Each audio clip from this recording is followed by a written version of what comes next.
Alors la dernière fois, on avait, étudié on avait vu un petit peu ensemble le Verseau originateur ou auteur et je vous avais dit que c'est, le seul placement qui a un super pouvoir. Mais aujourd'hui avec, le Terrien, alors je vais plutôt dire Euthérien avec la racine E, du grec qui veut dire, bon et donc terrien, donc le terrien en anglais c'est, vous verrez c'est le tiérien parce que pour eux c'est Tierra, la terre.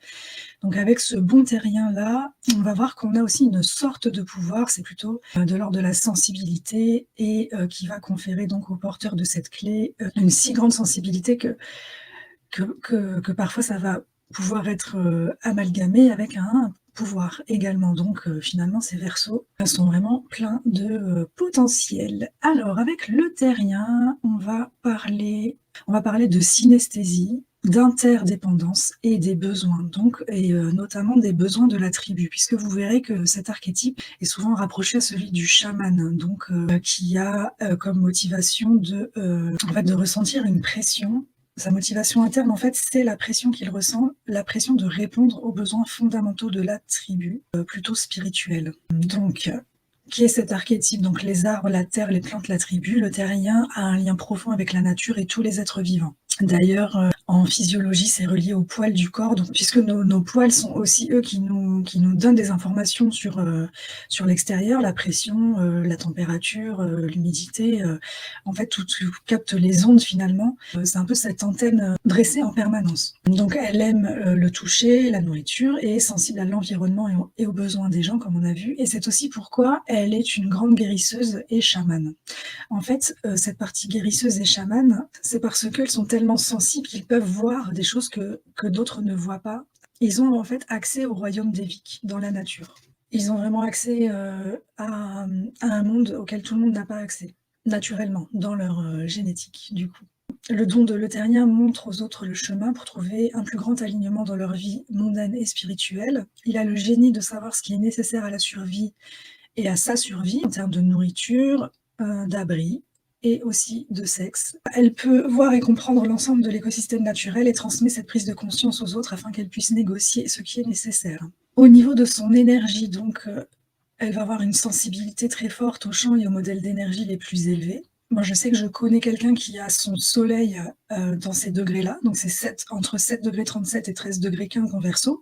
Bah, c'est vraiment quelqu'un qui, dans les grands moments de sa vie, a pu, voir des choses que personne d'autre ne voyait. Par exemple, des lumières dorées. Cette personne-là, au moment un peu clé et charnière de sa vie, eh bien, elle a vu une lumière dorée, un peu en mode Kung Fu Panda, comme, si cette lumière-là la guidait et pouvait lui valider, ses choix.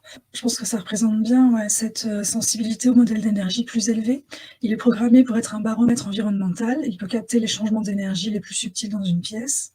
Au niveau des personnes, donc sensibilité accrue à sa tribu. Elle est très à l'écoute des besoins des autres, malgré ce qu'on peut, penser parfois du Verseau, qu'on peut trouver, parfois froid, hautain ou coupé un peu du monde des hommes. C'est vrai que c'est parfois des préjugés qu'on a.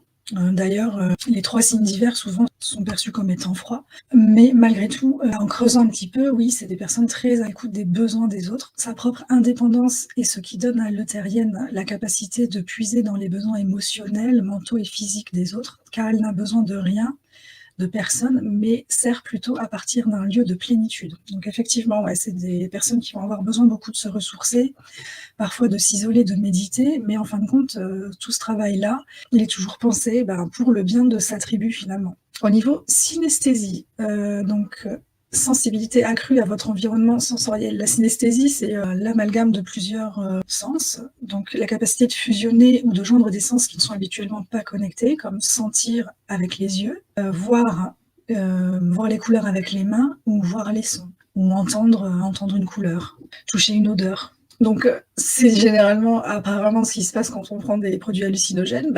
Lui, le Terrien a la capacité naturelle d'avoir accès à ça sans prendre, de substances psychédéliques. En niveau communication animale, sensibilité accrue aux mammifères. Le Terrien, ça va être aussi ces personnes-là qui communiquent, naturellement avec les animaux.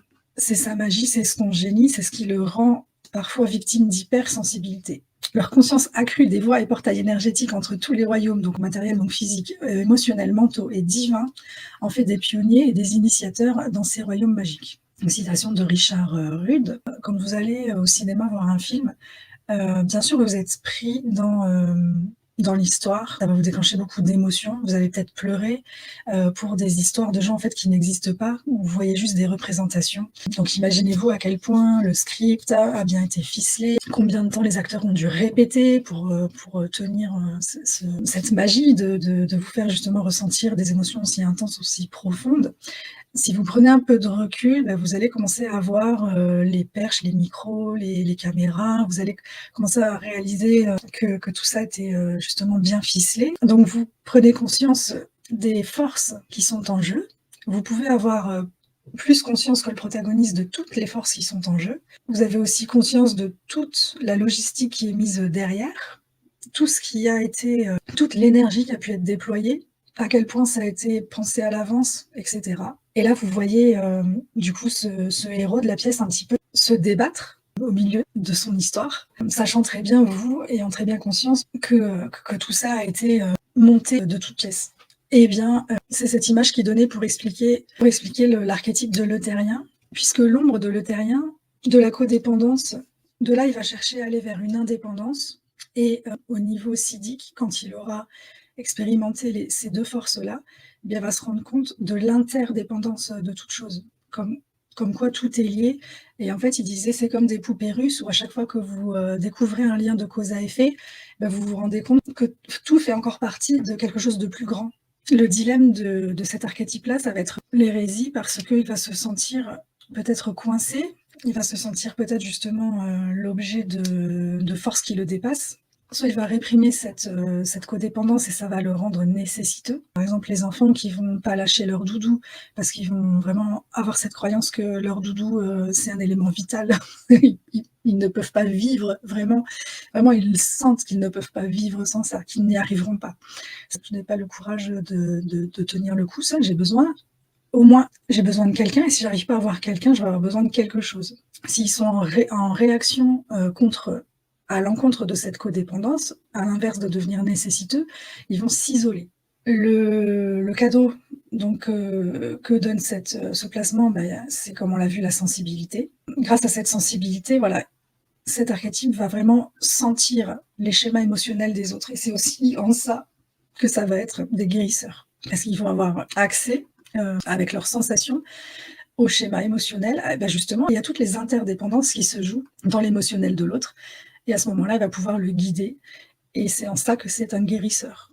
Et quand il va avoir fait un peu le tour de ça et il va avoir accès au plus haut niveau de conscience que donne ce placement, c'est le sacrifice. Alors le sacrifice, c'est pas évident à comprendre puisque le siddhi va au-delà du cadeau et paf, là on tombe sur, un sacrifice, où on a plutôt des connotations, négatives, où on va se dire: «On va y perdre quelque chose», alors que c'est censé, être un haut niveau de conscience qui nous apporte quelque chose. Donc qu'est-ce que c'est que cette histoire de sacrifice? Donc comme disait Richard Rude, le sacrifice là, ça va être plutôt au niveau des jugements ou des préjugés qu'on a. Sacrifier son ce préjugé négatif là qui arrive, le sacrifier. Et également sacrifier, à l'inverse, ben, l'a priori positif qu'on avait en fait de telle ou telle personne, de telle ou telle situation, le sacrifier, pour aller encore plus loin et toujours voir, eh bien les interdépendances, les interconnexions. Sacrifier les préjugés qu'on peut se faire par rapport à des gens ou des situations, pour aller voir toujours au-delà. À mesure que nous faisons chaque saut de conscience, nous réalisons que nous sommes logés dans un cadre plus large que nous avions compris auparavant. Alors, on va aller voir le mudra qui est donné. Le 19e mudra, plie un peu les genoux et ils doivent dire c'est quel doigt qu'il faut plier. Bon, c'est pas grave, il y a le dessin. On a les petits doigts qui se touchent, les index vers le haut, les autres doigts sont entrelacés et les pouces se touchent. Donc, et pliez aussi un peu les genoux. Pointez l'index vers le haut et respirez la beauté du sacrifice pour une cause supérieure. Et ici, vous avez les correspondances qu'on peut retrouver parfois dans les rêves, arcs de rêve. Donc, l'ombre de codépendance va être représentée par la tarentule, le cadeau va être représenté par un chameau et le siddhi va être représenté par un pélican. Au niveau du minéral, c'est l'ivoire. Et avec la clé 49, donc la révolutionnaire, elles se répondent à travers le canal d'indépendance. son partenaire de programmation et aussi la deuxième chamane du coup du zodiaque, qui est la femme médecine qu'on a vue ici, donc qui elle est un placement en Lion, la femme médecine. Ok, la prochaine fois on se retrouve avec la confidente. A-t-elle un super pouvoir? Elle est également apparentée à une guérisseuse. Ça va être un autre type de guérisseuse. Décidément, ces Verseaux, ils n'arrêteront pas de nous surprendre. Je vous remercie de m'avoir suivi jusqu'à maintenant et je vous dis à très bientôt. Ciao, ciao.